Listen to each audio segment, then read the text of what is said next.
protein sludge.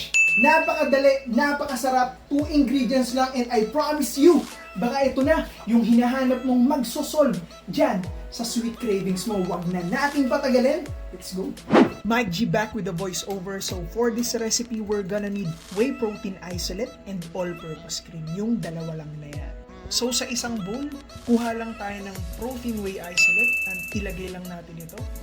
And syempre, huwag natin kakalimutan, susunod na natin yung all-purpose cream. So isang serving ng all-purpose cream, that is 20 grams. At dito, naglagay din nga pala ako ng konting tubig. Ginamit ko na rin yung plastic ng protein whey isolate natin para masimot.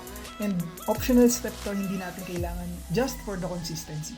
Subukan nyo talaga tong recipe na to dahil pinatikim ko to sa mga kaibigan ko, including yung isang private chef dito sa Baler, and nagustuhan niya to. And go-to ko talaga to pag nag-crave ako ng something delicious, something sweet for dessert. Ayan, mukhang tapos na tayo mag-mekos-mekos. Papalamigin na lang natin to hanggang mawalan ka na ng pasensya or gutom na gutom ka na. And then, taste test na tayo. Tanungin natin si Mike G, ano masasabi niya? Kaya ikaw, try mo na talaga tong